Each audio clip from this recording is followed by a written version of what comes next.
नमस्कार कैसे आप सभी। उम्मीद है कि आप सभी बहुत अच्छे होंगे और आपका नीट का एग्जाम भी बहुत अच्छा गया होगा।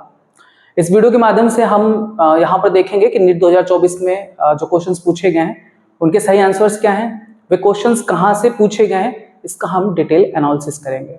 उससे पहले कुछ चीज़ों के बारे में मैं आपको बता दूँ कि इस बार का जो नीट 2024 हुआ है उसके 100% क्वेश्चंस जो हैं हमारे PDF से आए हैं। और ये कौन से PDF की मैं बात कर रहा हूँ, आपको जो WhatsApp पर प्रोवाइड किया गया है उस पर भी मिल जाएगा, और जो हमने एप्लीकेशन पर आपको पढ़ाया है उसमें भी आपको सारे के सारे क्वेश्चंस के आंसर्स मिल जाएंगे। अब यहाँ पर मैं पेज नंबर भी बताऊंगा किस चैप्टर के किस पेज नंबर से वो क्वेश्चन पूछे गए हैं हमारे PDF से, और NCERT की किस लाइन में उसका आंसर है वो भी मिल जाएगा। गलत बात नहीं बताऊंगा आपको, 100% NCERT ही है और मैंने जो PDF बनाया है वो 100% NCERT है। तो चाहे आप PDF से पढ़ लो चाहे आप NCERT से पढ़ लो, नीट क्लियर हो जाएगा। 100% क्वेश्चन सारे वहीं से आए, ठीक है। अब यहाँ पर जो मैं पेपर सॉल्व कराने वाला हूँ उसका कोड है T6। तो जिसके पास T6 है वो सीरीज से अपना क्वेश्चन मिला ले, और जिसका अलग कोड है वो अपना क्वेश्चन मैच करके देख ले। यहाँ पर अगर हम बात करें तो इस बार भी 100 क्वेश्चन पूछे गए थे और इनमें जो 55 क्वेश्चन है वो क्लास 11 से पूछे गए हैं, यानी कि इस बार क्लास 11 से ज़्यादा क्वेश्चन थे, और 45 क्वेश्चन आपका आया है क्लास 12 से। अब इसमें भी जो 100 क्वेश्चन हैं इनमें 7 ऐसे क्वेश्चंस हैं जो अंडरस्टैंडिंग लेवल पर हैं, यानी ये कॉन्सेप्चुअल नहीं है, इसको आप समझ कर ही सॉल्व कर सकते हो। तो ऐसे क्वेश्चन की संख्या 7 है इस बार, और इन 7 में से 5 आराम से कर सकते थे, सिर्फ 2 क्वेश्चन ऐसे थे जो काफी लेवल के थे, तो शायद आप ना छू पाए हो।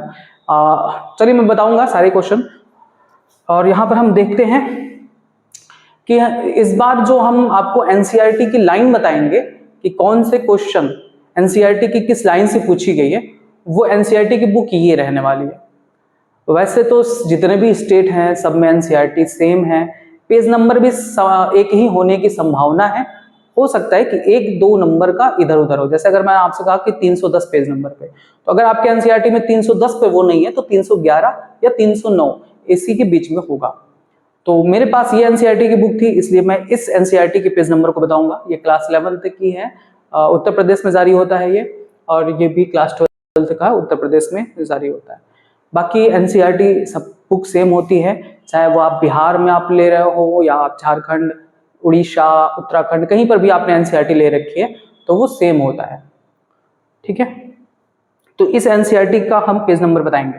अगर आपके पास ये बुक है तो ठीक है, तो आपको जो पेज नंबर बताऊंगा उसी पर आपको आंसर मिल जाएगा, और मुमकिन है कि सब पे वही पेज नंबर लगेगा, लेकिन अगर उस पेज नंबर पर नहीं मिलता है आपको तो 1-2 पेज आगे पीछे करके जरूर देख लीजिएगा। न्यू NCERT को देखिएगा, उसमें आपको पेज नंबर सही मिलेगा। और जो हमारा PDF है उसके बारे में मैं आपको बता दूं कि इस बार जो PDF से क्वेश्चंस आए वो 100% तो आए ही हैं, और जो पुराने जो PDF थे जिनको मैं WhatsApp के थ्रू आपको भेजता था वो अब मैं आपको भेजना बंद कर रहा हूं, क्योंकि अब उसकी जरूरत नहीं है।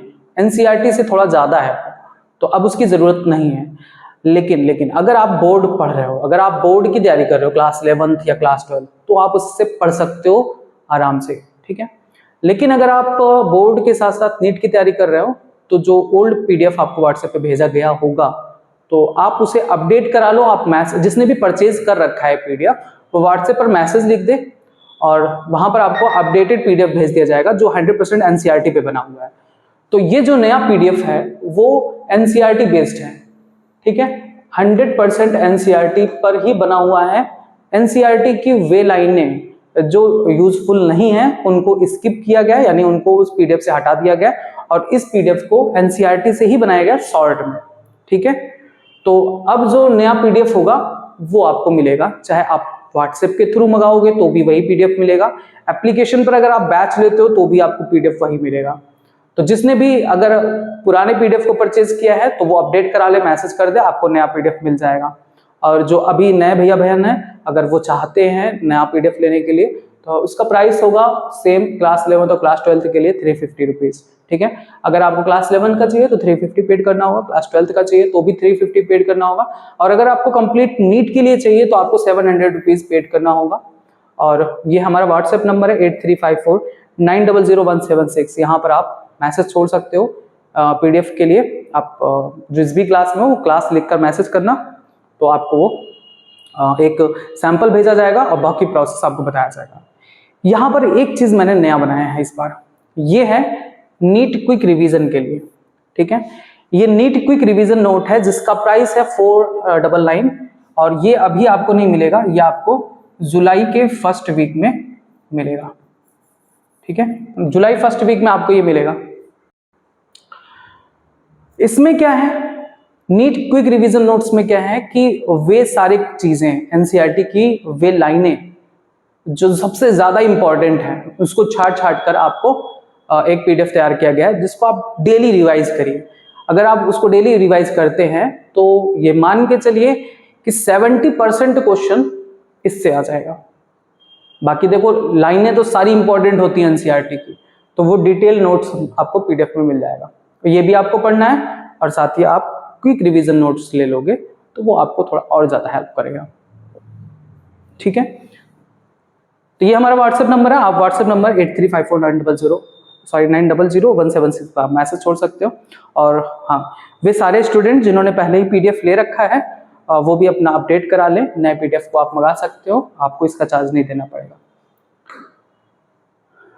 अगर आपको वीडियो भी चाहिए, PDF भी चाहिए, टेस्ट सीरीज भी चाहिए, तीनों चाहिए, तो उसके लिए आपको हमारा एप्लीकेशन डाउनलोड करना पड़ेगा। गूगल प्ले स्टोर पर ये मौजूद है। आप गूगल प्ले स्टोर पर सर्च करेंगे बायोलॉजी इन हिंदी तो आपको कुछ इस तरह से लोगो दिखाई देगा। इसको आपको डाउनलोड करना है। ध्यान रखना, इस नाम से कुछ और भी एप्लीकेशन बने हुए हो सकते हैं, तो वे फर्जी हैं, वो उसको मत डाउनलोड करिएगा। आप ध्यान देना कि बायोलॉजी इन हिंदी के नीचे आपको लिखा मिलेगा कृष्ण गंगा एजुकेयर, कृष्ण गंगा एजुकेयर वाला ही आप एप्लीकेशन डाउनलोड करिएगा। और आपको डाउनलोड करने पर ऐसे कंटेंट दिखाई देंगे। यहाँ पर भी आपको बैचेस मिलेंगे। अगर आप क्लास 11th को लेना चाहते हो तो 499 आपको पे करना होगा। इसमें आपको वीडियो रिकॉर्डेड लेक्चर्स होंगे और PDF मिलेगा, टेस्ट सीरीज मिलेगा। क्लास 12th में हो तो भी आपको 499 पे करना होगा। यहाँ पर भी आपको वीडियो, PDF और क्लास नोट्स मिलेगा और टेस्ट सीरीज। अगर आप नीट का बैच लेते हो तो आपको 899 पे करना होगा। कंप्लीट आपको PDF, वीडियो और टेस्ट सीरीज तीनों चीजें आपको मिलेंगी। अब देर ना करते हुए हम शुरू करते हैं क्वेश्चंस को। इस बार क्वेश्चन क्या क्या पूछे गए हैं आपको यहाँ पर दे दिया गया है। सबसे पहला क्वेश्चन है, निम्नलिखित में से कौन सा कवकों के वर्गीकरण का एक मानदंड नहीं है? कवकों के वर्गीकरण का, तो आपने जब कवक को पढ़ा है, फाइकोमाइसिटीज, बेसिडियोमाइसिटीज, ड्यूट्रोमाइसिटीज, तो वहां पर आप बार बार 2-3 चीजों को तो पढ़ते ही होगे। पहला क्या पढ़ते हो? माइसीलियम का टाइप क्या है? माइसीलियम सेप्टेट है या एसेप्टेट है? तो यहाँ पर देखो माइसीलियम की आकारिकी दे रखा है, तो ये तो वर्गीकरण का आधार है, क्योंकि बेसिडियोमाइसिटीज में सेप्टेट है या असेप्टेट है, ड्यूट्रोमाइसिटीज में सेप्टेट है या असेप्टेट है, ये आपको पढ़ाया गया है। फ्रूटिंग बॉडीज के भी बारे में बताया गया है, फलनकाय किसमें किस प्रकार का पाया जाता है, ये भी वर्गीकरण का एक आधार है। बीजाणु निर्माण का तरीका भी आपको एक आधार बताया गया वर्गीकरण का कवकों में, कि किसमें किस टाइप का जूस्पोर किसमें बनता है, एप्लेनोस्पोर किसमें बनता है, तो ये आपको बताया गया। लेकिन क्या पोषण की विधि वर्गीकरण में बताया गया है? नहीं, क्योंकि सभी कवक में जो पोषण की विधि होती है एक समान होते हैं। सब के सब क्या होते हैं? सैप्रोफाइट होते हैं। सबके सब सैप्रोफाइट होते हैं, मृत पोषी होते हैं, सड़े गले चीजों से अपना भोजन प्राप्त करते हैं। तो यहाँ पर पोषण की विधि जितने भी कवक हैं सबके लिए समान है, तो ये वर्गीकरण का आधार नहीं होता। तो इसका सही आंसर होगा 4th नंबर। अब ये कहां से पूछा गया है? तो अगर आप कक्षा 11 में जाओगे, अध्याय 2, वहां पर आप पूरा पढ़ोगे तो ही मिलेगा, क्योंकि मैंने पहले बताया 7 ऐसे क्वेश्चन हैं जो अंडरस्टैंडिंग लेवल के हैं। ये पूरी तरीके से अंडरस्टैंडिंग लेवल का क्वेश्चन है। ये कहीं पर लिखा नहीं मिलेगा कि पोषण की विधि कवकों के वर्गीकरण का आधार नहीं है, ऐसा कहीं लिखा नहीं मिलेगा। ये आपके समझ के ऊपर है। आपने शुरू में पढ़ा है कि कवकों को इसी वजह से अलग किया गया क्योंकि वे मृत पोषी जीव हैं, अपना भोजन अवशोषित करते हैं। तो वो एक वर्गीकरण का आधार किसके लिए है? संपूर्ण जीव में उसको अलग करने के लिए। लेकिन कवकों को उनके अलग, उनके जो टाइप हैं, जैसे ड्यूट्रोमाइसिटीज, बेसिडियोमाइसिटीज और जितने भी हैं फाइकोमाइसिटीज, तो इनको आपस में पोषण की विधि के आधार पर वर्गीकृत नहीं किया गया है। ठीक है, ऑप्शन आपका चौथा सही होगा। दूसरा क्वेश्चन देखते हैं। कॉलम है, मैच करना है। यहाँ पर मैंने इंग्लिश भी डाल रखा है, जिसको भी इंग्लिश में देखना है आप इंग्लिश में देख लें, ऑप्शन वही है सारे सीरीज में। इधर भी आपको हिंदी में मिलेगा, इधर इंग्लिश में मिलेगा। आप अगर इंग्लिश में देखना चाहते हो तो इंग्लिश से मैच कर लेना। यहाँ पर कॉलम दिया गया है फर्स्ट एंड सेकंड। मैं कॉलम वाले में आपको बार बार बताता हूँ, शुरू से बताता हूँ कि वो वाला क्वेश्चन सबसे पहले सॉल्व करो जो आपको तुरंत आता हो। चारों को देख लो, न्यूक्लियोलस, सेंट्रियोल, ल्यूकोप्लास्ट। अब इधर देखो, ग्लाइकोलिपिड के बनने का स्थल, गाड़ी के पहिए जैसा संगठन। देखो इसको देखते ही सबसे पहले क्या नजर आता है, गाड़ी के पहिए यानी सेंट्रियोल, ऐसे ही तो होता है, 9 तिल्लियां लगी होती हैं गाड़ी के पहिए की तरीके, तो इसको लगा दो गाड़ी के पहिए की तरीके, सेंट्रियोल। और ल्यूकोप्लास्ट, ल्यूकोप्लास्ट क्या करता है, भोजन का संग्रहण करता है, तो ल्यूकोप्लास्ट को लगा दो ग्लाइकोलिपिड के, सॉरी एक मिनट, ल्यूकोप्लास्ट पोषकों का भंडारण करता है, लाइक ग्लाइकोलिपिड में। ल्यूकोप्लास्ट पोषकों का भंडारण करता है, यानी ल्यूकोप्लास्ट जो होता है भोजन का संचय करता है, जैसे आलू में, आलू भी ल्यूकोप्लास्ट ही होता है, तो उसमें भी पोषक का भंडारण होता है। गाल्जी उपकरण, गाल्जी उपकरण का काम है ग्लाइकोलिपिड का निर्माण करना। और बचा क्या, न्यूक्लियोलस, तो चुपचाप इसको इसके साथ लगा दो। अब देख लो, ए का थर्ड, ए का थर्ड, बी का 2, सी का 4 और डी का फर्स्ट, ऑप्शन 3 सही है। क्लियर है बात है? तो यहाँ पर कॉलम में आप हमेशा पहले उस कॉलम को मैच करो जो आपको सबसे ज्यादा कंफर्म हो कि वो मुझे आता है।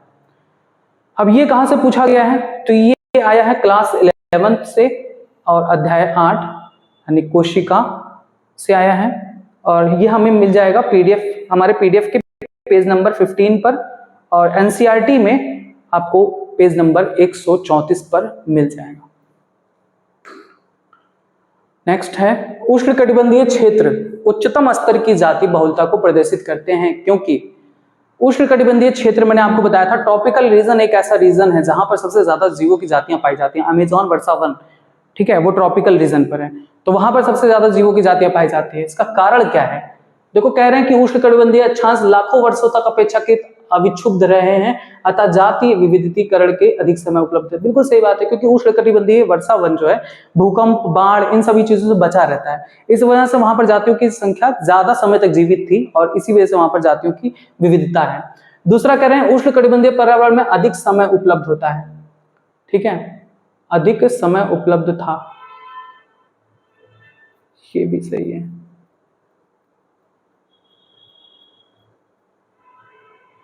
यहां पर थोड़ी गड़बड़ है, इंग्लिश देखिए, tropical environments are more seasonal, हाँ ये एक सही, यहां पर हिंदी में सही नहीं है, यहां पर अधिक मौसमी कहना चाहिए, ठीक है, मोर सीजनल, तो ये गलत है। ट्रॉपिकल इन्वायरमेंट सीजनल नहीं होता, ठीक है, वहां का जो इन्वायरमेंट है एक समान बना रहता है, सीजनल नहीं होता। ऑप्शन बी यहाँ पर गलत दिया है, बाकी सारे के सारे सही हैं। उष्णकटिबंधीय क्षेत्र में सौर ऊर्जा ज्यादा उपलब्ध होती है, इसलिए वहां पर पौधों की संख्या अधिक होती है। स्थिर होता है वहां का पर्यावरण, उष्णकटिबंधीय पर्यावरण स्थिर और पूर्व सूचनीय होते हैं, यानी बी को छोड़ के बाकी सारे सही है, ए सी डी ई, ए सी डी ई। ये मिल जाएगा आपको कक्षा 12 में अध्याय 13 हमारे पीडीएफ के पेज नंबर 4 पर मिल जाएगा, एनसीईआरटी में आपको 288 नंबर पर मिल जाएगा, और जो हमने अपनी बुक पब्लिश की थी उसमें बुक्स नंबर और बुक के पेज नंबर 467 467 पेज नंबर पर ये भी आपको मिल जाएगा। तो क्लास 12 का मैंने अपनी बुक बनाया था, तो जितने भी क्लास 12 के क्वेश्चंस हैं वो भी आपको हमारे बुक में मिल जाएगा, उसके भी पेज नंबर आपको बताया जाएगा, ठीक है, मैच कर लीजिएगा, जिसके पास भी बुक होगा वो मैच कर लेगा। और अब मैं बुक को आपको ये भी नहीं कहूंगा कि आप बुक परचेज करो, ना तो अब वो है और ना आपको परचेज करने की जरूरत है, क्योंकि आप कंप्लीट एनसीईआरटी से सब कुछ पूछे जा रहे हैं, तो एनसीईआरटी ही पढ़िए, ठीक है।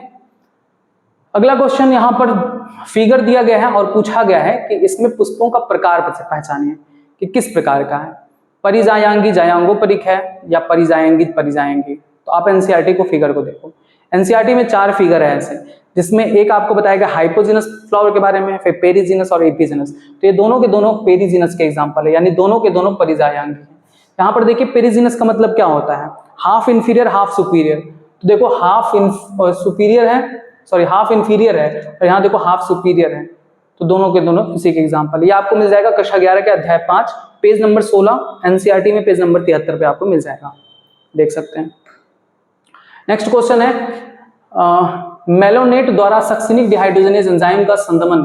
ये मैंने आपको पावर बूस्टर सीरीज में भी क्वेश्चन कराया हुआ है, ये वाला पावर बूस्टर सीरीज से भी बहुत सारे क्वेश्चंस पूछे गए हैं और मैं क्वेश्चंस को अब वहां पर नहीं देख पाया कि नहीं तो मैं आपको बता देता, और उसके पेज नंबर को भी थोड़ा बताना कठिन था इस वजह से। नहीं तो पावर बूस्टर से भी जितने भी क्वेश्चंस आपको कराए गए थे उसमें काफी ज्यादा क्वेश्चंस पूछे गए, उनमें से एक ये भी है। तो मेलोनेट द्वारा सक्सेनिक डिहाइड्रोजनेज एंजाइम का संदमन का उत्कृष्ट उदाहरण किसका उदाहरण है? कॉम्पिटिटिव इनहिबिटर, प्रतिस्पर्धी संदमन का उदाहरण होता है। यह आपको मिल जाएगा कक्षा 11 का अध्याय 9 पेज नंबर 14 पर हमारे पीडीएफ के, और एनसीईआरटी में पेज नंबर 158 पर मिल जाएगा।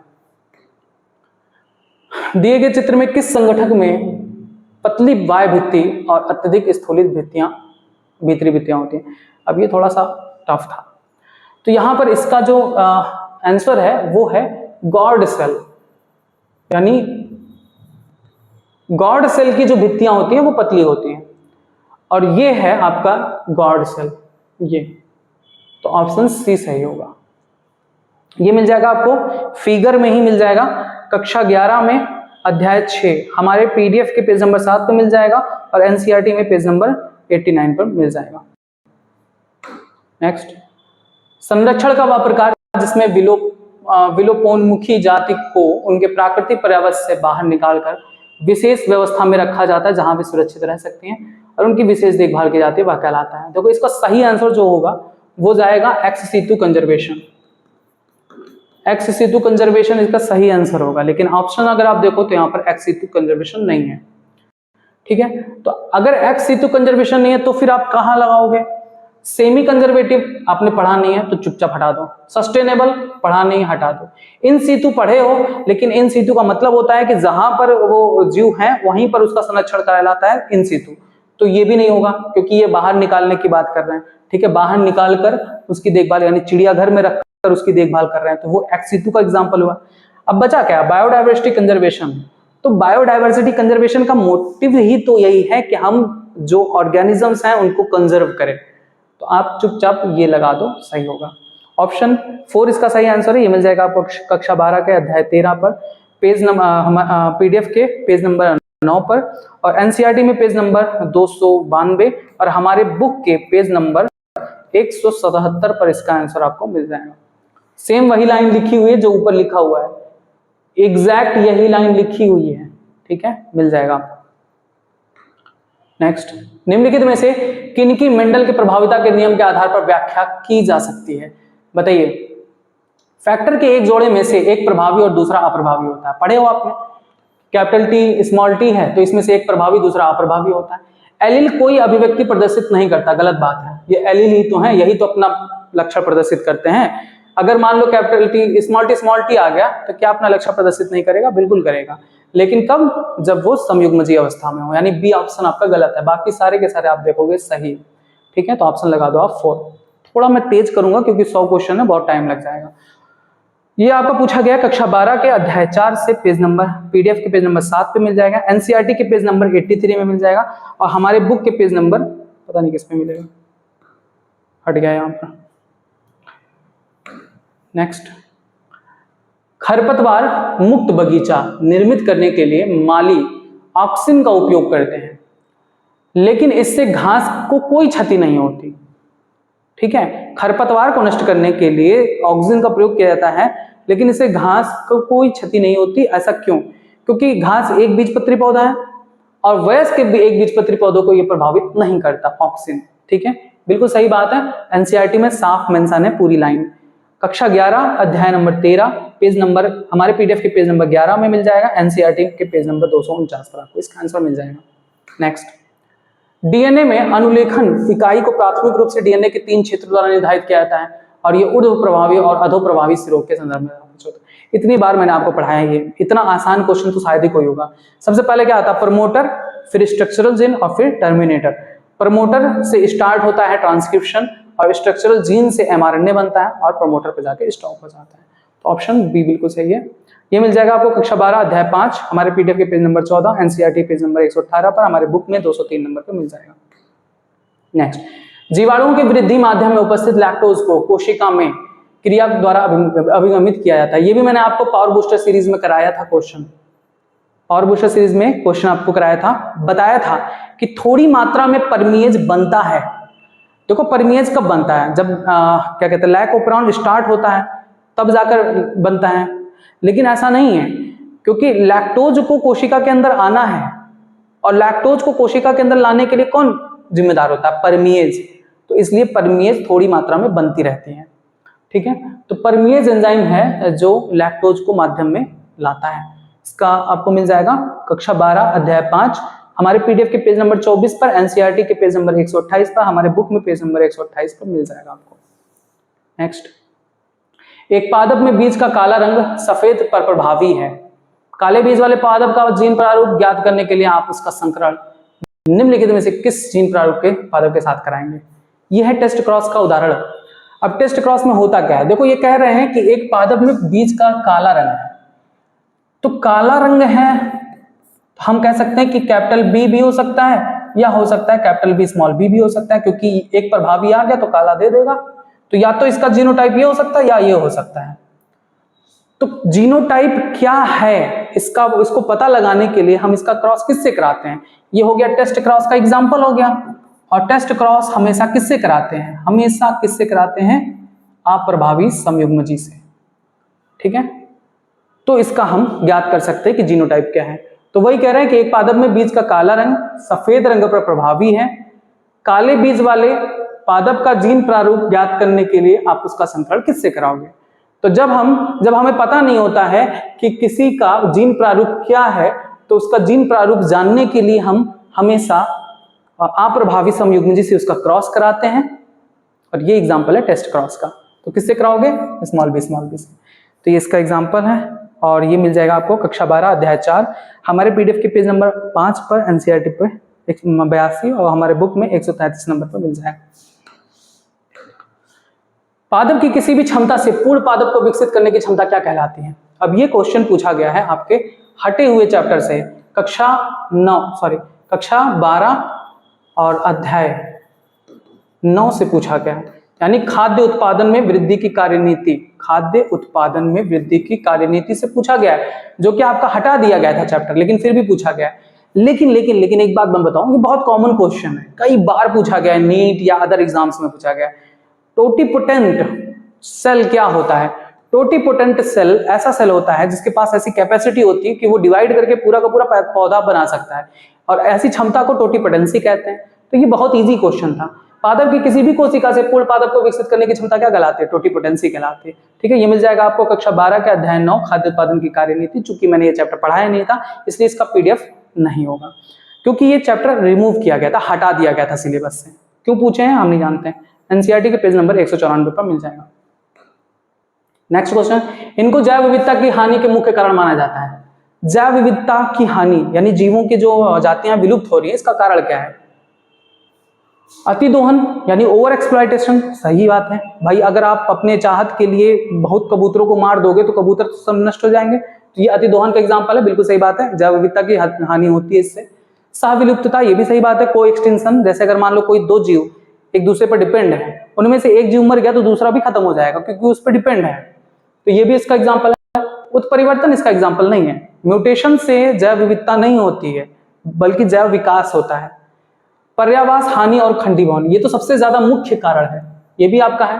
प्रवासन, प्रवासन से जैव विविधता की हानि नहीं होती है। प्रवासन का मतलब क्या है, माइग्रेशन। अगर आप एक स्थान से दूसरी जगह पर चले गए फिर वापस आ जाओगे तो इससे जैव विविधता की हानि थोड़ी ना हुई। तो आपका ये तीनों है, 1 2 3 क्या है, ABD। ये आपको पूछा गया कक्षा 12 अध्याय 13 पेज नंबर हमारे पीडीएफ के पेज नंबर 6 पे मिलेगा। एनसीईआरटी में 291, हमारे बुक में 471 पे मिल जाएगा। इतना इजी क्वेश्चन है ये। बताओ, वर्स्ट पर लॉजिस्टिक ग्रोथ का जो मॉडल है उसका ये समीकरण है dN/dt = Rn K - N/K। इसमें क्या है यही बताना था, इतना आसान। कैरिंग कैपेसिटी यानी धारण क्षमता, वो क्षमता जिसे एक जैव क्या कहते हैं समष्टि सह सके, ठीक है, मतलब कि खाने पीने की वो क्षमता जिसमें जो उस समुदाय में जितने भी जंतु हैं उसके भरण पोषण कर सके, वो क्षमता धारण क्षमता कहलाती है। तो ये पूछा गया कक्षा 12 के अध्याय 11 हमारे पीडीएफ में पेज नंबर 9, एनसीईआरटी में 253, बुक में 416 पर मिल जाए। नेक्स्ट क्वेश्चन देखते हैं। लैप्टो 3 चरण अवस्था के दौरान प्रकाश सूक्ष्मदर्शी से देखने पर गुणसूत्र क्रमिक रूप से दिखाई देने लगते हैं। ये भी बात सही है। डिप्लोटिन जरल अवस्था के आरंभ की पहचान सिनेप्टोमेल कॉम्प्लेक्स के वियोजन से होता है, बिल्कुल सही बात है। ये सारे क्वेश्चन आपको कराए गए हैं पावर बूस्टर में। ये पूछा गया कक्षा 11 अध्याय 10 पीडीएफ के 8 पेज पर मिल जाएगा और एनसीईआरटी में पेज नंबर 168 पर मिल जाएगा। पूर्णतः विकसित मृदुतिकी कोशिकाओं से अंतरापूलीय कैम्बियम का बनना किस प्रकार का उदाहरण है, बताइए। तो ये उदाहरण है निर्विभेदन का। वहां पर भी बताए थे, पावर बूस्टर में भी बताए थे, और इस पर मैंने एक चर्चा भी की थी कि ये क्वेश्चन पूछे जा सकते हैं क्योंकि 3 होते हैं, निर्विभेदन, विभेदन और पुनर्विभेदन। ये 3 टॉपिक एक साथ मैंने आपको बताया था। ये पूछा गया था कक्षा 11 के अध्याय 11 हमारे पीडीएफ में पेज नंबर 7 एनसीईआरटी 245 पर मिल जाएगा। नेक्स्ट, एंजाइम कार्बोक्सीपेप्टाइडेज का सहकारक है। एंजाइम कार्बोक्सीपेप्टाइडेज का सहकारक है, ये भी क्वेश्चन आपको पावर बूस्टर में कराया गया है। इसका आंसर होगा जिंक। कक्षा 11 अध्याय 9 पीडीएफ हमारे 15 पेज नंबर मिल जाएगा और एनसीईआरटी के पेज नंबर 160 पर मिल जाएगा। नेक्स्ट, आवर्तक कोशिकाएं जिसे हम बुलिफॉर्म सेल्स कहते हैं किस लिए उत्तरदायी होते हैं। ये थोड़ा लेवल था, एक बीजपत्री में पत्तियों के अंदर की ओर मुड़ने के लिए, ठीक है, ऑप्शन 3। ये पूछा गया कक्षा 11 अध्याय 6 पेज नंबर 11 एनसीईआरटी में पेज नंबर 94 को मिल जाएगा। नेक्स्ट क्वेश्चन, यहाँ पर भी देखो, पहले मैं क्या बताता हूँ, जो पहले आए तुरंत उसको टिक लगाओ। क्लॉस्ट्रीडियम ब्यूटाइलिकम, तो ब्यूटाइलिकम से ब्यूटाइरिक एसिड रिलेट करता है ना, तो चुपचाप लगा दो ब्यूटाइरिक एसिड। सैक्रोमाइसिस सेरेवेसी, चिल्ला चिल्ला के बताएं, एथेनॉल बनाने में काम आता है, लगा दो। ट्राइकोडर्मा पॉलीस्पोरम, एक ट्रिक मैंने बताया था, स्पो आ रहा है, जहां पर स्पो हो वहां पर साइक्लो हो, सा से सा, स्पोरम साइक्लोस्पोरिन ए। स्ट्रेप्टोकोकस, बाकी इसका तो पढ़ा ही नहीं है तो इसको चुपचाप लगा दो इससे, ये एनसीईआरटी में है भी नहीं तो इसको इससे लगा दो, बच्चा तो यही है, ठीक है, आपका आंसर फर्स्ट वाला आ जाएगा। ये पूछा गया कक्षा 12 अध्याय 8 पेज नंबर 3 और एनसीईआरटी 201 बुक में 338 पर मिल जाएगा। नेक्स्ट, एक गुलाबी पुष्पों वाले स्नैपड्रैगन के पौधे का लाल पुष्प के वाले पौधे के साथ संकरण कराया गया, संतति में किस प्रकार के लक्षण के होने की उम्मीद की जा सकती है। अब ये भी अंडरस्टैंडिंग पर है, समझ पर है। चलो सॉल्व करते हैं। कह रहे हैं एक गुलाबी पुष्प वाले, अगर गुलाबी है यही आएगा। अब कहोगे ये तो गलत बात है सर, इसमें तो रेड रेड होता है और व्हाइट व्हाइट होता है फ्लावर, एक रेड फ्लावर होता है एक व्हाइट होता है। अगर हम इससे क्रॉस कराते हैं तो आर, यार इसमें आर रेड होना चाहिए क्योंकि रेड डोमिनेंट है, प्रभावी है, तो ये होना चाहिए, रेड होना चाहिए। तो आप गुलाबी का ऐसा क्यों लिख रहे हो, ये तो भैया बहुत बड़ी गलती है, हमने गुलाबी पे लिख दिया। तो आपको याद होगा अपूर्ण प्रभाविता में मैंने एग्जांपल दिया था आपको स्नैपड्रैगन का। स्नैपड्रैगन अपूर्ण प्रभाविता का उदाहरण है, और अपूर्ण प्रभाविता का उदाहरण का क्या कहता है कि जब प्रभावी और अप्रभावी दोनों साथ में रहते हैं तो यहाँ पर लाल नहीं उत्पन्न होगा, गुलाबी पिंक होगा। तो स्नैपड्रैगन अपूर्ण प्रभाविता का उदाहरण है, इसलिए यहाँ पर जब डोमिनेंट और रेसेसिव दोनों जीन साथ में होते हैं तो गुलाबी रंग का उत्पन्न होता है पौधा। तो ये कह रहे हैं एक गुलाबी पुष्प वाले स्नैपड्रैगन के पौधे का लाल पुष्प वाले यानी कैपिटल आर वाले से क्रॉस कराया गया, किस प्रकार के लक्षण उत्पन्न होंगे, लगा दो। Capital R capital R, capital R capital R, capital R small R, capital R small R. बताओ भैया किस प्रकार के होंगे, रेड बनेंगे ये दोनों, और ये दोनों क्या बनेंगे, पिंक यानी गुलाबी। तो हमें लाल और गुलाबी दोनों प्रकार के पुष्प उत्पन्न होंगे, ऑप्शन 4। ये पूछा गया अध्याय 4 कक्षा 12 से, बाकी अंडरस्टैंडिंग पर है तो इसलिए पेज नंबर पे जानने की जरूरत क्या है। नेक्स्ट, नीचे 2 कथन दिए गए हैं। पहला है बीटी आविश कीट समूह विशिष्ट होते हैं और इनको जीन क्राइफास्ट एसी द्वारा पुटलिखित किया जा सकता है। अब देखो पहला तो मैंने भी ये क्वेश्चन देखा तो मैंने कहा ये बात तो गलत है। क्यों? क्योंकि बीटी आविश जो है टॉक्सिन है वो क्राइजीन के द्वारा होता है, और ये तो क्राइजीन का एक टाइप है, लेकिन सही है। जरूरी नहीं है कि क्राइजीन ही लिखें, क्राइफास्ट एसी लिख दिया है ना तो वो क्राइजीन हो गया, क्राइफास्ट ए भी लिखा होता तो भी सही होता, यानी ये लाइन तो बिल्कुल सही है। दूसरा क्या करें, बीटी आविश बीथोरेंजेनेसिस में निष्क्रिय प्रोटॉक्सिन के रूप में पाए जाते हैं। कीट जब इसको खाते हैं तो वो निष्क्रिय जो टॉक्सिन है वो आंत के अम्लीय पीएच होने पर सक्रिय हो जाता है। और यहां पर मैंने काफी चर्चा किया था आपको पढ़ाते समय कि याद रखना, हम लोग सोचते हैं कि पेट में अम्ल होता है तो वो आंत में भी जाता है तो अम्ल हो जाता है, इसलिए कीट में भी अम्लीय पीएच होगा। गलत बात है, यहीं पर मैंने बताया था आपको कि अम्लीय पीएच नहीं होता है, क्षारीय पीएच होता है। तो ये लाइन एकदम गलत है, ठीक है। और ये कम से कम पूछा होगा, कई बार पूछा गया नीट में। और यहाँ पर मैंने आपको सतर्क भी किया था कि ये आपको डरवाते हैं आपको गुमराह करते हैं कि पेट में तो भैया HCl अम्ल होता है, तो जब पेट में है तो आंत में भी अम्ल होगा, तो अम्लीय पीएच होगा, लेकिन गलत है, क्षारीय पीएच होता है। ऑप्शन यहाँ पर पहला सही है, कथन पहला सही है लेकिन दूसरा गलत। ये पूछा गया कक्षा 12 अध्याय 10 page number 3 NCERT page number 29 पर मिल जाएगा। नेक्स्ट, सही कथन के सेट को पहचानें। वैलिसनेरिया के पुष्प रंगीन होते हैं और मकरंद निर्मित करते हैं। वैलिसनेरिया, हाइड्रिला, ये सभी ऐसे पौधे हैं, वैलिसनेरिया, हाइड्रिला, ये सभी जल परागित पुष्प हैं। तो जब जल परागित होते हैं तो इसको पुष्प उत्पन्न करने की जरूरत ही नहीं होती, यानी ये पहला लाइन ही गलत है। वाटर लिली के पुष्प जल द्वारा परागित नहीं होते, बिल्कुल सही बात है। वाटर लिली है तो जलीय पौधा, लेकिन उसमें कीट परागण या वायु परागण होता है, जल परागण नहीं होता। ये भी सही है, बाकी सब सही है, लगा दो ऑप्शन 2। ये पूछा गया कक्षा 12 के अध्याय 1 हमारे PDF में पेज नंबर 11 पर मिल जाएगा, NCERT में 31 नंबर पर मिल जाएगा। कि इस समय स्पिंडल फाइबर्स गुणसूत्र के काइनेटोकोर से जुड़ जाते हैं, बताइए। जब गुणसूत्र कहाँ आते हैं? मध्य रेखा पट्टिका पर आते हैं। मध्य रेखा पट्टिका पर जब गुणसूत्र आते हैं तब इससे स्पिंडल फाइबर जुड़ जाते हैं, मध्यावस्था में, मेटाफेज में। पूछा गया कक्षा 11 अध्याय 8 page number 4 NCERT page number 165। Next, अब इसमें भी सबसे पहले क्या लगाओगे? जो आपको आता हो। कह रहे एक जीन के 2 या अधिक वैकल्पिक संरूप, भैया बताओ एक जीन के 2 रूप क्या कहलाते हैं? एलील कहलाते हैं। दिया, लगा दो। F1 संतति का समयुग्मजीय अप्रभावी जनक के साथ संकरण, F1 संतति का समयुग्मजीय अप्रभावी जनक के साथ संकरण क्या कहलाता है? देखो, अप्रभावी जनक के साथ संकरण क्या कहलाता है? Test cross. F1 संतति का किसी भी जनक के साथ, तो जनक के साथ क्या कहलाएगा? पूर्वज क्रॉस, पूर्वज संकरण या प्रतीप संकरण, बैक क्रॉस कहलाता है। बाकी इसको नहीं आता तो लगा दो, देख लो। A का 3rd, B का 4, C का 1st, ऑप्शन पहला सही है। ये पूछा गया कक्षा 12 अध्याय 4 हमारे PDF के पेज नंबर 3 पर मिल जाएगा, NCERT पेज नंबर 82 पे मिल जाएगा, हमारे बुक में 130 पर मिल जाएगा। नेक्स्ट, अब यहां पर जो आपको सबसे पहले आता है वो लगा दो। मशरूम का नाम पढ़े हो ना, एगेरिकस, चुपचाप लगा दो। पक्सीनिया पढ़े हो ना, रस्ट फंगस। इसी 2 में हो जाना चाहिए, C का 4 और D का 1st। देखो बाकी सब अलग है, चुपचाप ये लगा दो। ये कॉलम वाले क्वेश्चन जानबूझ के ऐसे दिए जाते हैं जिनमें जो आपको आता हो ना, जो पॉपुलर हैं, उनको ऐसे ऑप्शन ऐसे किया जाता है कि उसको देखकर आप लगा सकते हो इस क्वेश्चन को। ये पूछा गया कक्षा 11 अध्याय 2 पेज नंबर 12 पर मिल जाएगा हमारे PDF में, NCERT में पेज नंबर 24 पर मिल जाएगा इसका आंसर। नेक्स्ट, मृदुतक सजीव लेकिन श्लेषोतक मृत ऊतक है, गलत बात है। दोनों के दोनों, चाहे वो पैरेन्काइमा हो चाहे कोलेनकाइमा, दोनों के दोनों सजीव ऊतक होते हैं।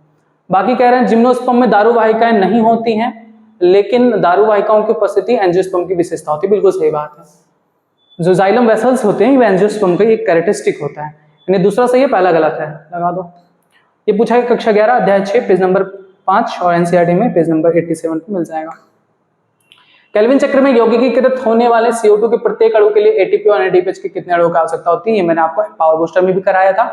3 ATP अणु और 2 NADPH की जरूरत होती है, ऑप्शन 2।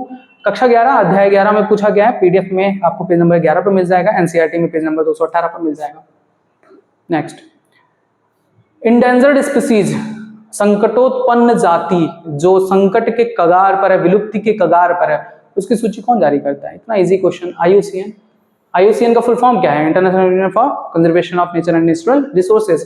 कक्षा 12 अध्याय 13 पेज नंबर 2 NCERT 290 बुक में 471 पर आपको मिल जाएगा। नेक्स्ट, सजीव ऊतकों में पाया जाने वाला एक अल्प अणु भार वाले कार्बनिक यौगिक लेसिथीन किसका उदाहरण है? ये भी मैंने कराया आपको पावर बूस्टर में। लेसिथीन किसका उदाहरण है? फास्फोलिपिड का, ऑप्शन 4। यह आपको पूछा गया कक्षा 11 अध्याय 9 PDF के पेज नंबर 3 पर मिल जाएगा, NCERT में पेज नंबर 144 पर मिल जाएगा। नेक्स्ट, निम्नलिखित में से कौन सा एक्टिनोमार्फिक का उदाहरण है? तो एक्टिनोमार्फिक का उदाहरण धतूरा, ठीक है, ऑप्शन 3। कक्षा 11 अध्याय 5 page number 14 NCERT page number 72 पे दिया है। उस DNA खंड की क्या नियति होगी? ये आपका अंडरस्टैंडिंग पर है, ये कहीं पर लिखा हुआ नहीं मिलेगा। उस DNA खंड की क्या नियति होगी जो सिर्फ एक ऐसे वांछित जीन को धारण किए हो, जिसे किसी विजातीय जीव में स्थानांतरित किया जाता है। कह रहे हैं DNA का खंड जीव की संतति कोशिकाओं में स्वतंत्र रूप से गुणन करने की क्षमता। अगर किसी भी DNA खंड के पास स्वतंत्र रूप से किसी भी दूसरे जीव में जाकर गुणन करने की क्षमता होती, तो क्या हम प्लाज्मिड यूज करते हैं? नहीं यूज करते हैं। तो ऐसी क्षमता नहीं होती किसी डीएनए में, तो ये लाइन गलत है। या ग्राही के जीनोम में समेकित हो सकता है, बिल्कुल। अगर कोई डीएनए आया है तो वो, जैसे वायरस क्या करता है, अपना डीएनए ही हमारे सेल्स में भेज देता है और उसका डीएनए हमारे डीएनए से जाकर जुड़ जाता है, तो ये बिल्कुल सही बात है। ये गुणन करके परपोषी डीएनए के साथ वंशांगति कर सकता है, बिल्कुल सही बात है। अगर उसमें गुणन की क्षमता हो गई उसमें जीनोम में जुड़कर, तो ये गुणन कर सकता है, ठीक है। फिर कह रहे हैं डीएनए का विजातीय खंड गुणसूत्र का अभिन्न भाग नहीं होता, गलत बात है। ये प्रतिकृति की क्षमता, चलो बी और सी यही दोनों सही है, आप लगा लो। कक्षा 12 अध्याय 5 से पूछा गया है और अंडरस्टैंडिंग पर है, समझ के आधार पर। नेक्स्ट, हिंद 2 डीएनए अणुओं को सदैव एक नियत बिंदु पर काटता है जिसे अभिज्ञ अनुक्रम रिकॉग्निशन सीक्वेंस कहता है, और इसमें कितने बेस पेयर्स होते हैं।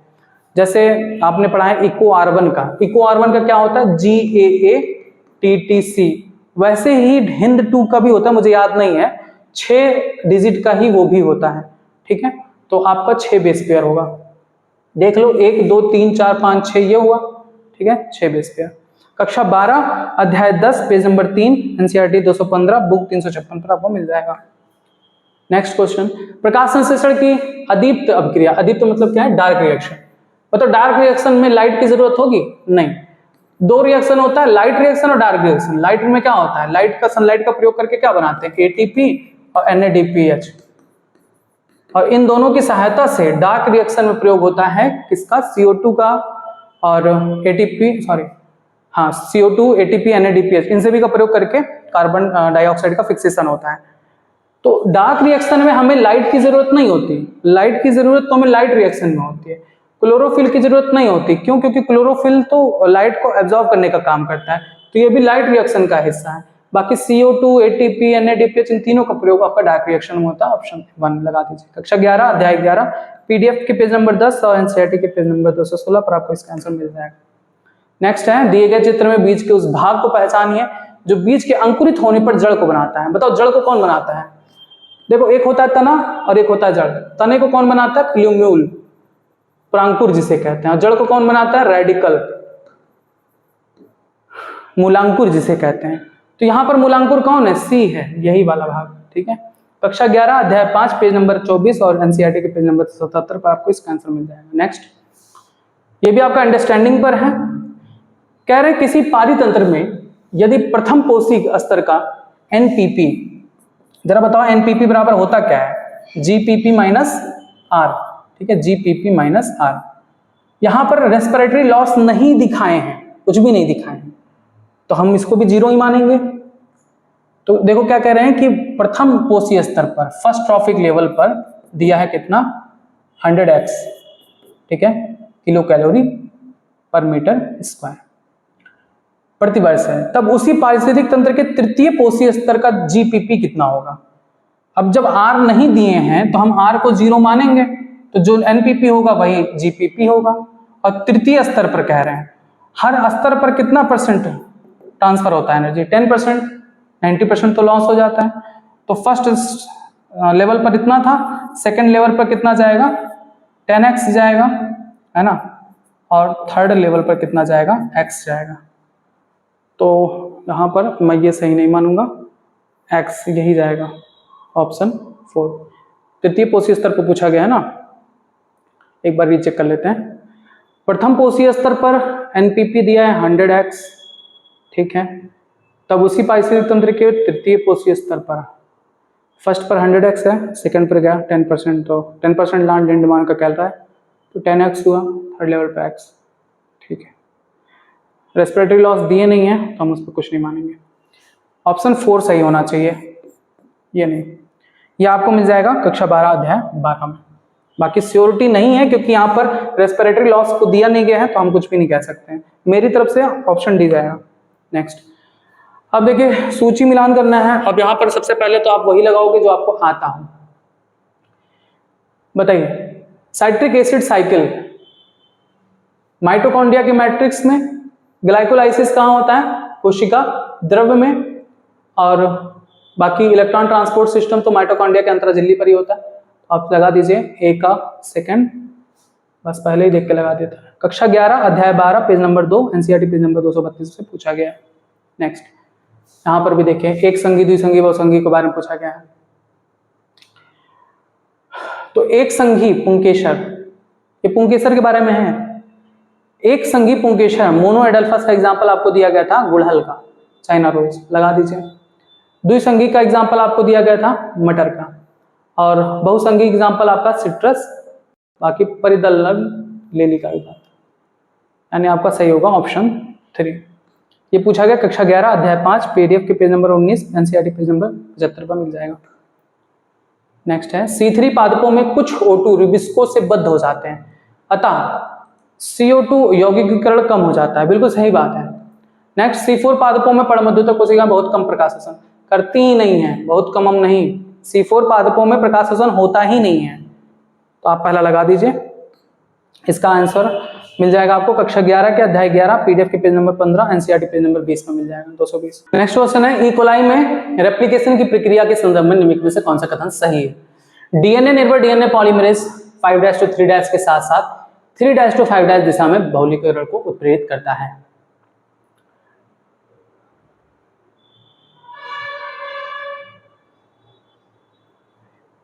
चाहे डीएनए पॉलीमरेज हो और चाहे आरएनए पॉलीमरेज हो, ये दोनों के दोनों हमेशा एक ही दिशा में पॉलीमराइजेशन करते हैं। कौन सी दिशा? 5' to 3'। ये नहीं होगा, ठीक है, ऑप्शन बी सही होगा।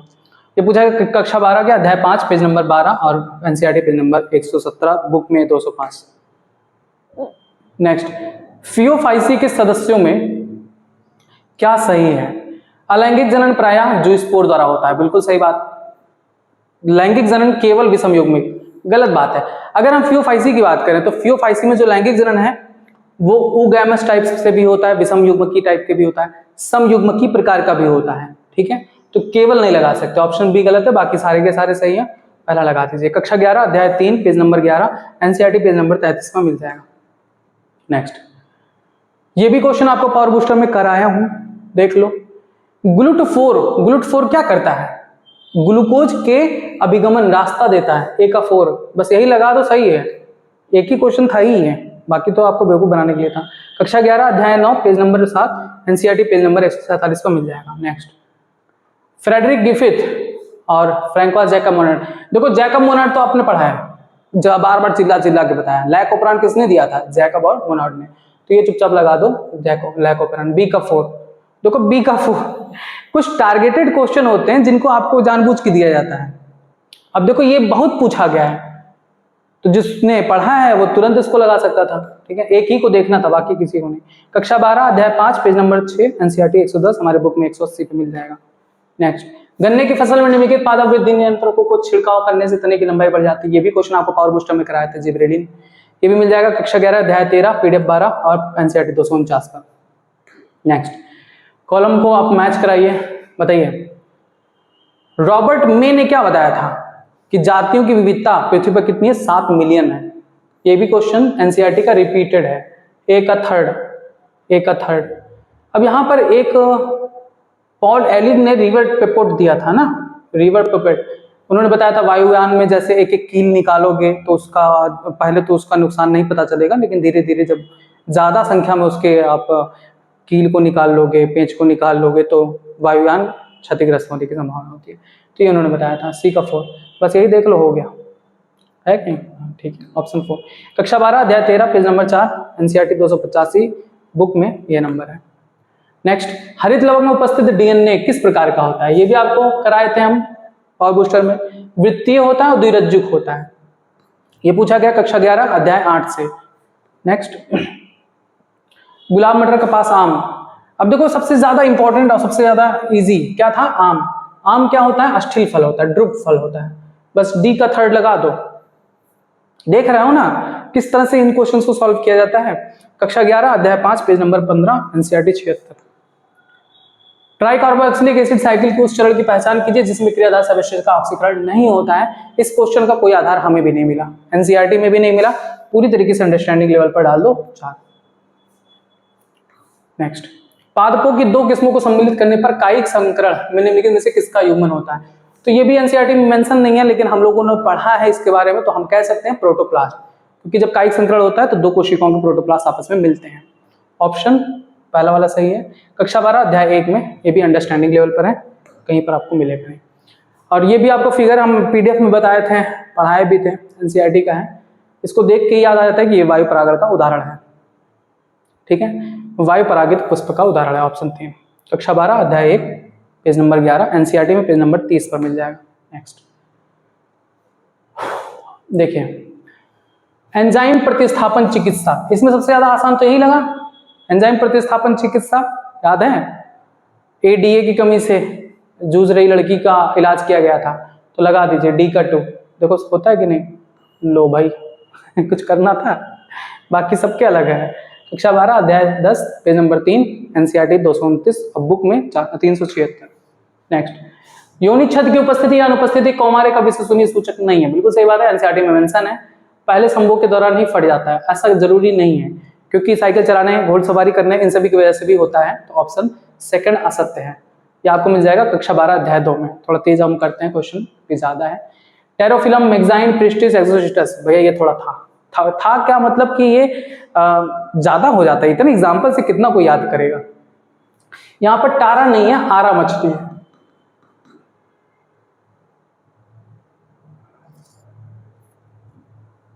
तो इसको आप लगा लो, इसका ऑप्शन सही होगा ऑप्शन 4।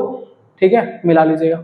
ये है आपका कक्षा 11 अध्याय 4 पेज नंबर 30, एनसीईआरटी 57 को मिल जाएगा। 1 मिनट।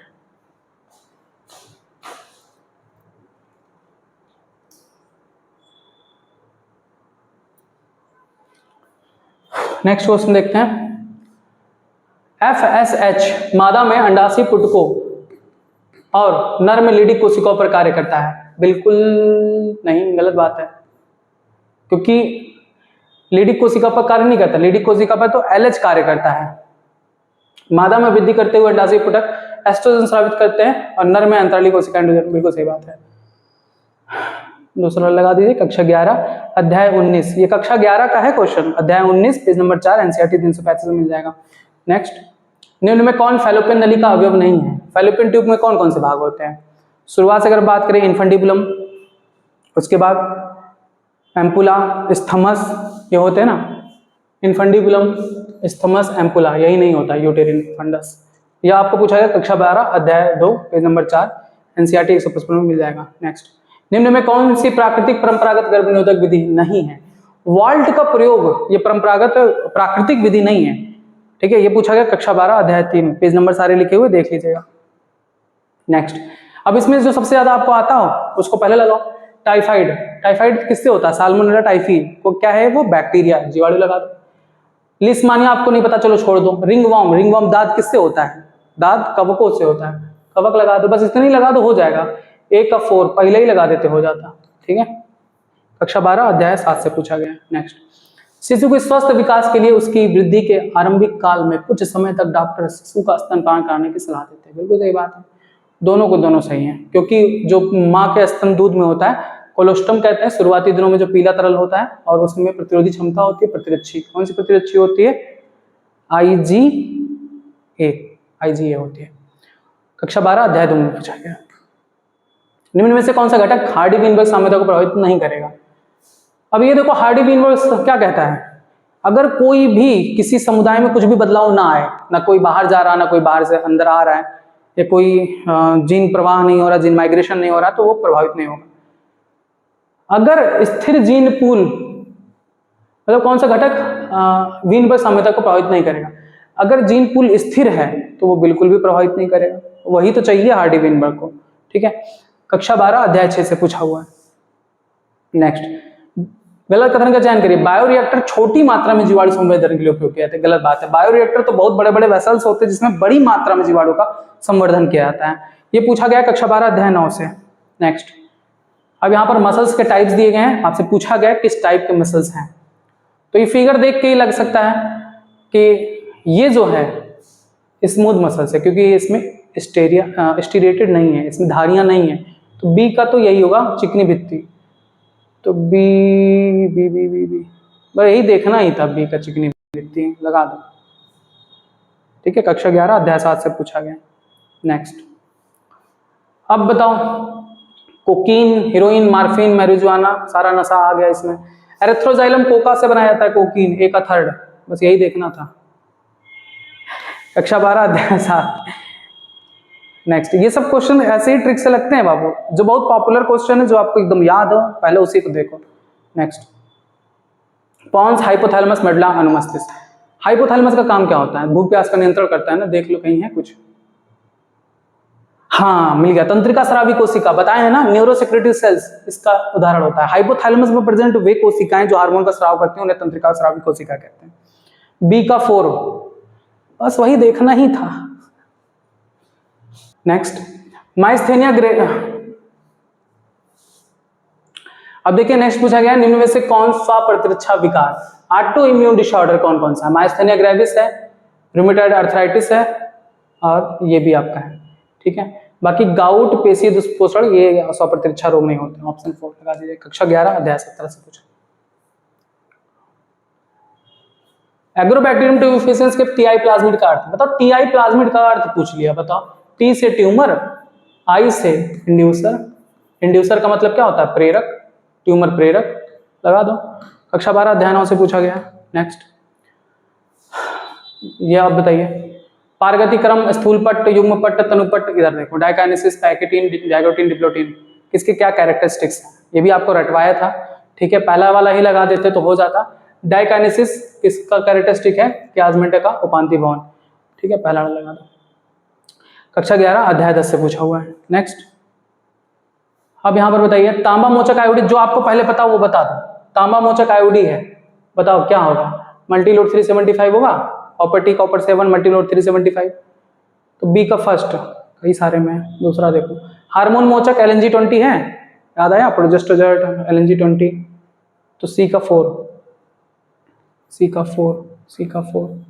दूसरा और देखना पड़ेगा। औषधि रहित आयोडीन, लिपस लूप है, ए का 3rd, बस यही लगा दो। कक्षा 12 अध्याय 13 से, अध्याय 13 नहीं अध्याय 3 है, सॉरी। पेज नंबर आप लोग देख लीजिएगा, हम बोलेंगे नहीं, मेरा गलत दर्द होने लगा। निम्न कथनों पर विचार कीजिए। एनिलिडा सप्तगुही होते हैं, एनिलिडा कूटगुही होते हैं, ये तो बिल्कुल सही बात है भाई, यही सही है। कक्षा 11 अध्याय 4 से पूछा गया। नेक्स्ट, कूपिका में निम्न में से कौन सा घटक ऑक्सी हीमोग्लोबिन बनाने के लिए अनुकूल है? ये भी पावर बूस्टर में पूछे हैं। ऑक्सी हीमोग्लोबिन बनने के लिए उच्च PO2 यानी ऑक्सीजन का पार्शियल प्रेशर अधिक और हाइड्रोजन का कम होना चाहिए, लगा दीजिए। कक्षा 11 अध्याय 14 से पूछा हुआ है। नेक्स्ट, मिलान करना है। रेशिये संधियां, उपास्थि संधियां, संधियों को मैंने आपको ट्रिक के द्वारा बताया था, तो इंग्लिश वाले ट्रिक के द्वारा आप इसको कर सकते थे। ठीक है, तो इसका आंसर होगा आपका 2। कक्षा 11 अध्याय 17 से पूछा गया। नेक्स्ट, अब यहां पर बताओ न्यूक्लिएज, जो आपको आता है सबसे पहले। न्यूक्लिएज न्यूक्लिक एसिड का होता है, और न्यूक्लिक एसिड क्या होता है? न्यूक्लियोटाइड के बहुलक होते हैं। न्यूक्लियोटाइडों के बीच में कौन सा बॉन्ड होता है? 3-5 फास्फोडाइएस्टर बंध, फास्फोडाइएस्टर बंध। बी का 4, बस यही लगाना था। ठीक है, ऑप्शन फर्स्ट सही है। कक्षा 11 अध्याय 9 से पूछा गया है, पेज नंबर 9 NCERT में 151। ठीक है, नेक्स्ट, डाउन सिंड्रोम बताइए। 21वें जोड़ी गुणसूत्र है ना, बाकी क्लाइनेफिल्टर सिंड्रोम, भाई यही 2 लगा दो, आ जाएगा। ए का 3rd, पहले ही लगा दो तो आ जाता। नेक्स्ट, बहुत इजी क्वेश्चन है सारे।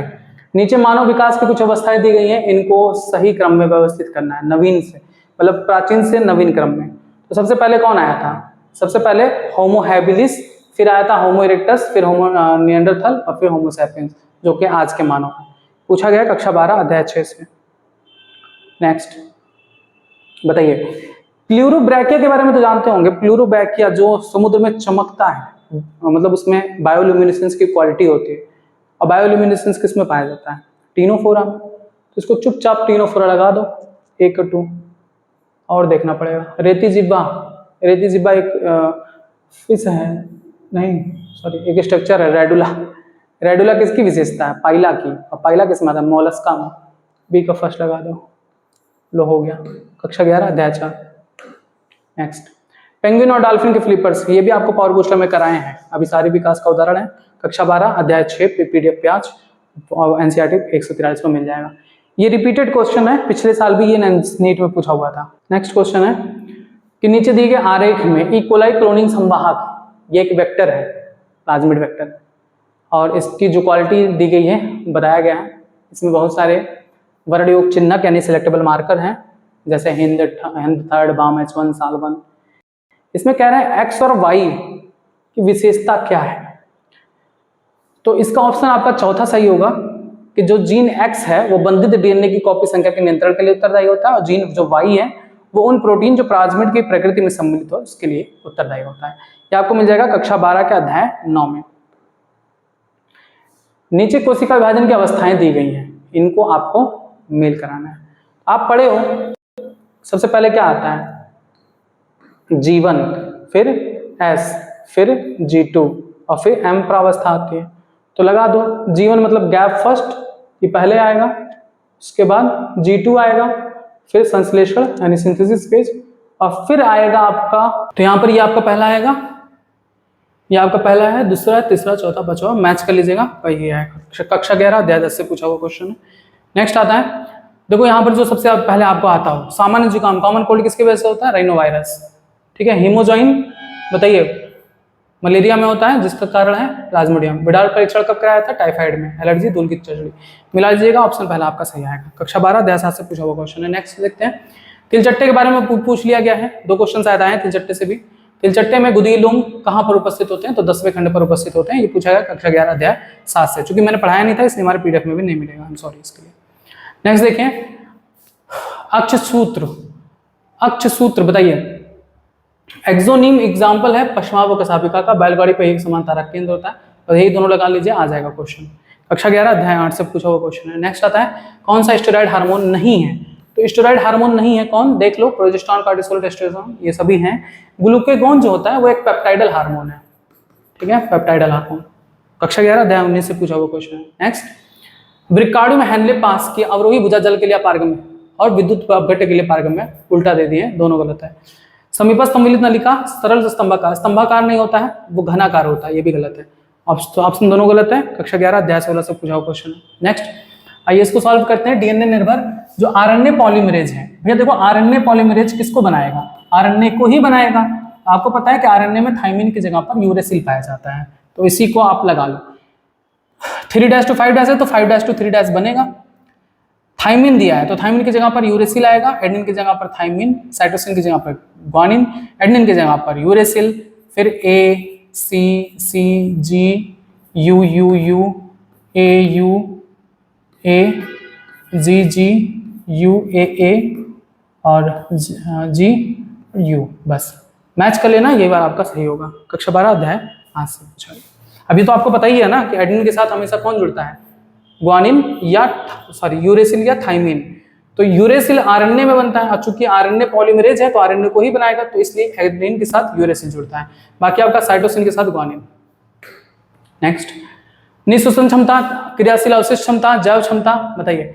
निःश्वसन क्षमता क्या होती है, निःश्वसन क्षमता मतलब निःश्वसन सुरक्षित आयतन, यानी जितना भी आपने खींच रखा है, और प्लस ज्वारीय आयतन, यही आपकी निःश्वसन क्षमता कहलाती है। ए का 2, बी का देख लीजिए, क्रियाशील अवशिष्ट क्षमता, निःश्वसन सुरक्षित आयतन, अवशिष्ट आयतन। अब देख लीजिएगा आपका तीसरा वाला आएगा, कक्षा 11 अध्याय 14 से पूछा हुआ है। नेक्स्ट, अब देखो हृदय में क्रिया विभव के संवहन के मार्ग का निम्न अवस्था है, ये भी आपका अंडरस्टैंडिंग पर है, और आप देखोगे तो पाओगे भी, एनसीईआरटी में भी मेंशन है। सबसे पहले जो क्रिया विभव स्टार्ट कहाँ से होती है, ऐसे पर्व से, यहीं से शुरू होती है, और फिर ये जाती है एवी पर्व से शुरू होती है, दोनों जगह से, और ये अलग अलग शाखाओं में विभाजित हो जाती हैं। ऑप्शन तीसरा इसका सही आंसर है, कक्षा 11 अध्याय 15 से पूछा हुआ क्वेश्चन है।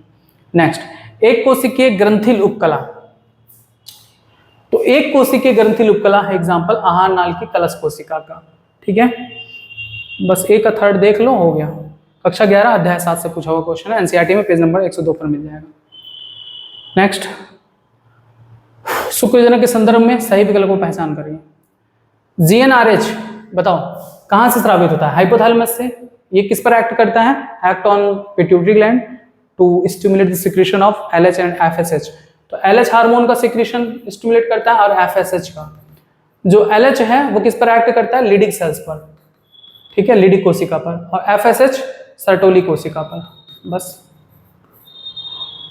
और ये शुक्रजनक को प्रेरित करता है, भाई इतना देख लो। ए है एफएसएच, बी है लिडिक, सी है सर्टोली, और डी है शुक्रजनक। ऑप्शन 3, कक्षा 11 अध्याय 19 से पूछा हुआ क्वेश्चन। नेक्स्ट, एक एंजाइम क्रियाविधि के उत्प्रेरक चक्र के संदर्भ में सही अनुक्रमणित चरणों का चयन करिए। क्रियाधार एंजाइम सम्मिश्र का निर्माण, यानी जब एंजाइम की क्रिया, ये एंजाइम की क्रियाविधि बता रहे हैं कि कैसे कैसे क्या क्या होता है। क्रियाधार एंजाइम सम्मिश्र का निर्माण होता है कि उससे पहले क्या होता है, मुक्त एंजाइम का अन्य क्रियाधार से बनने के लिए नहीं, उत्पादों का मोचन नहीं, क्रियाधार से नहीं, क्रियाधार से बनना। सबसे पहला स्टेज ये है, क्रियाधार एंजाइम के एक्टिव साइट से बंध जाता है, क्रियास्थल से, फिर एंजाइम सम्मिश्र बनता है, फिर क्रियाधार के रासायनिक बंध टूटते हैं, यानी ये पहला है, दूसरा है, फिर तीसरा है, फिर उत्पाद का मोचन होता है, चौथा है, और फिर मुक्त हो जाता है पांचवा। लगा दो EADCB कक्षा 11 अध्याय 19 से पूछा हुआ है। नेक्स्ट बताइए, सूची 1 और सूची 2, ये तो हर साल पूछा जाता है क्वेश्चन। पी किसका शुरुआत करता है? पी शुरुआत करता है जब हमारा अलिंद कॉन्ट्रैक्ट करता है, तो पी तरंग अलिंदों के कॉन्ट्रैक्शन से। QRS निलय का कॉन्ट्रैक्शन करेगा, ठीक है, निलयों का भी ध्रुवण, बाकी लगा लो, ऑप्शन 4 सही होगा। कक्षा 11 अध्याय 15 से पूछा हुआ क्वेश्चन है। नेक्स्ट, माइटोकॉन्ड्रिया क्लोरोप्लास्ट दोनों दोहरी झिल्ली युक्त अंग है, सही बात है। माइटोकॉन्ड्रिया के अंतःझिल्ली क्लोरोप्लास्ट की तुलना में अपेक्षाकृत कम पारगम्य होते हैं, ये भी सही बात है। ऐसा कहीं मेंशन नहीं है, लेकिन ये जरूर लिखा है कि क्लोरोप्लास्ट की जो तुलना में जो क्लोरोप्लास्ट की झिल्ली होती है वो कम पारगम्य होती है, इसलिए हम दोनों सही लगाएंगे। दोनों गलत नहीं है, दोनों सही है, ऑप्शन 2 लगाओगे, गलत है। कक्षा 11 अध्याय 8 पेज नंबर 135 एनसीईआरटी में मिल जाएगा। नेक्स्ट बताइए, आरएनए पॉलीमरेज फर्स्ट अनुलेखन का समापन, इतना आसान क्वेश्चन, अनुलेखन का समापन कौन करता है? सिग्मा कारक शुरू करती है, रो कारक रोक देती है, बी का थर्ड, लो बी का थर्ड, भाई एक ही देखना ही था, लगा दो। कक्षा 12 अध्याय 5। नेक्स्ट, प्रमस्तिष्क गोलार्ध तंत्रिका पट्टी द्वारा जुड़े होते हैं जिसे कार्पस कोलोसम कहते हैं, बिल्कुल सही बात है। मस्तिष्क स्तंभ में मेडुला ऑब्लांगेटा पोन्स और सेरिब्रम आते हैं, दोनों के दोनों सही हैं, हम पता नहीं कहाँ गलत लगाते हैं, सही वाला सन लगाना बाबू, कब ऑप्शन 2 सही होगा। कक्षा 11 अध्याय 18 से पूछा हुआ क्वेश्चन है। अस्थि मज्जा मुख्य लसिका अंग है जहां लसिकाणु सहित सभी रक्त कोशिकाएं उत्पादित होती हैं, सही बात है। दोनों अस्थि मज्जा थाइमस टी कोशिकाओं के विकास और परिपक्वता के लिए सूक्ष्म वातावरण प्रदान करते हैं, बिल्कुल सही बात है, दोनों कथन सही है। एक मिनट, तब तो यहाँ पर लेकिन कथन 2 सही है, नहीं ये भी नहीं होगा, दोनों कथन सही है तो तीसरा लगाओगे। इससे पहले भी एक क्वेश्चन में ऐसा हुआ है जी, इसमें भी आपका ये सही होगा, दोनों सही हैं, ठीक है, करेक्ट कर लीजिएगा। नेक्स्ट, पेसड़ी याद है, गिजर्ड किसमें पाया था? पक्षियों में। क्या काम करता है देख लो, भोजन को पीसने के लिए उपयोगी संरचनाएं, ठीक है, बिल्कुल सही बात है, फर्स्ट का डी होगा, बाकी आप मिला लो। और कोई, मैलपिगी नलिका काकरोच में पाया जाता है ना, पूरी की पूरी काकरोच की ही संरचना है, पेसड़ी गिजर्ड, सॉरी गिजर्ड भी काकरोच में ही होता है, पक्षियों में नहीं, सॉरी। देख लीजिए, आप तीसरा वाला लगा लीजिएगा अपने हिसाब से, सही आंसर है। कक्षा 11 अध्याय 7 से पूछा हुआ है। नेक्स्ट, गॉस का अपवर्तीय अपवर्जन सिद्धांत के अनुसार विभिन्न संसाधनों के लिए स्पर्धित दो निकटतम संबंधी स्पीशीज अनंत काल तक साथ साथ नहीं रह सकती। यहाँ पर एक गलती दे दी है, विभिन्न कह के, विभिन्न संसाधन नहीं, एक समान संसाधन के लिए होता है, तो यानी पहला वाला गलत है, ठीक है। गॉसे के सिद्धांत के अनुसार स्पर्धा के समय निकृष्ट निकाल दिए जाते हैं, बिल्कुल सही बात है, ऑप्शन 2 सही है। कक्षा 12 अध्याय 11 से पूछा हुआ है। नेक्स्ट, जक्स्टा मेडुलरी नेफ्रॉन के बारे में पूछा गया है कि जक्स्टा मेडुलरी नेफ्रॉन में सानिध्य मध्यांश विकर्णों का हैंडले पास मध्यांश में गहराई तक जाता है, यही आपका सही है, बाकी सारे गलत है। कक्षा 11 अध्याय 16 में पूछा हुआ क्वेश्चन। नेक्स्ट क्वेश्चन देखिए, नीचे आरज्जुकी के विषय में कथन दिया गया है, नॉन कॉर्डेट्स के बारे में क्या सही है? ग्रसनी क्लोम छिद्र इससे छिद्रित होती है, गलत बात। पृष्ठ रज्जु उपस्थित होता है, सही है। केंद्रीय तंत्रिका तंत्र पृष्ठीय होता है, होता ही नहीं, BDE सही है, ऑप्शन पहला। कक्षा 11 अध्याय 4 से पूछा हुआ क्वेश्चन है, देख लीजिएगा। नेक्स्ट, मीजोजोइक महाकल्प, यहां पर अगर आप ध्यान से देखो तो जो मीजोजोइक महाकल्प है वह पक्षी और सरीसृप से संबंधित है, इसके बारे में थोड़ा बहुत मैंने मेंशन किया था इस बात को लेकर। स्तनधारी के लिए जो है वो आपका प्रोटीरोजोइक है, सीनोजोइक जो है वो आपका है निम्न आकाशीय रूप का, बस यही देख के लगा दो, ऑप्शन 2। कक्षा 12 अध्याय 6 से पूछा होगा। नेक्स्ट, एक्सोथैल्मिक गिटर किसकी वजह से होता है? एक्सोथैल्मिक गिटर थायराइड ग्रंथि के अतिस्राव से, थायराइड ग्रंथि के अतिस्राव से। बस यही लगा दो, पहला का तीसरा। अच्छा और देखना पड़ेगा क्योंकि 2 ऑप्शन में। अतिकायता बताओ, एक्रोमेगेली किसकी वजह से होता है? वृद्धि हार्मोन की अधिकता से। कहीं है वृद्धि हार्मोन का अधिकता। बी का 4। अच्छा दोनों में ही दिया। सी देखना पड़ेगा। कुशिंग सिंड्रोम तो पढ़े नहीं हो, इसको पढ़े नहीं हो अभी छोड़ दो। केराटिनिज्म पढ़े हो ना? केराटिनिज्म क्या होता है? जब प्रेगनेंसी में थायरॉक्सिन की कमी हो जाती है तब बच्चा विकृत पैदा होता है। बिल्कुल सही बात है। डी का 2 वही लगा दो, डी का 2। ठीक है, सेकेंड आंसर। कक्षा 11 अध्याय 19। नेक्स्ट, ए बी और रुधिर वर्ग प्रणाली के अनुसार पिता का रुधिर वर्ग बी, माता के ए प्लस और बच्चे का ओ प्लस है। इनके क्रमशः जीनोटाइप हो सकते हैं। अब ये सब छोड़ दो, प्लस प्लस प्लस पे मत ध्यान दो वो सब आपको नहीं बताना है। कह रहे हैं ए बी और रुधिर प्रणाली में पिता का रुधिर वर्ग बी है। पिता क्या है? बी। अगर पिता का बी है तो या तो ये वाला हो सकता है आई बी, या तो आई बी स्मॉल आई, है ना। कह रहे हैं माता का ए है तो माता का आई ए हो सकता है या आई ए स्मॉल आई हो सकता है। लेकिन सबसे क्लियर बात दे दी है कि बच्चे का ओ है। अगर बच्चे का ओ है तो इसके लिए स्मॉल आई होना चाहिए। और इस बच्चे को स्मॉल आई एक पापा से मिलेगा, एक मम्मी से मिलेगा। तो जरूरी है कि पापा के पास भी एक आई हो, मम्मी के पास भी एक आई हो। तो जरूरी है कि यही वाला होना चाहिए, ये नहीं होगा। ठीक है, मम्मी का भी यही होना चाहिए। यानी पिता का आई बी आई, माता का आई ए स्मॉल आई और बच्चे का तो ये। तो क्या कह रहे हैं? निम्न विकल्पों में से सबसे सही उत्तर का चयन करो। पिता का ये ऑप्शन ए सही है, बाकी सारे गलत हैं, लगा दीजिए। नेक्स्ट, बस हो गया क्या 200? ठीक है, ये आज का आपका एनालिसिस हो गया। आपने देखा कि नीट में बहुत इजी क्वेश्चन आए थे इस बार, और जो 7 अंडरस्टैंडिंग क्वेश्चंस थे उनमें से 3-4 आपके टफ थे, बाकी सारे के सारे क्वेश्चंस बहुत ही ज्यादा इजी थे। क्योंकि यहाँ पर आपको ऑप्शन भी मिलता है 5-5 क्वेश्चन छोड़ने का, तो आप उसमें से अंडरस्टैंडिंग वाला छोड़ भी सकते थे, तब भी 100% क्वेश्चन आप कर सकते थे।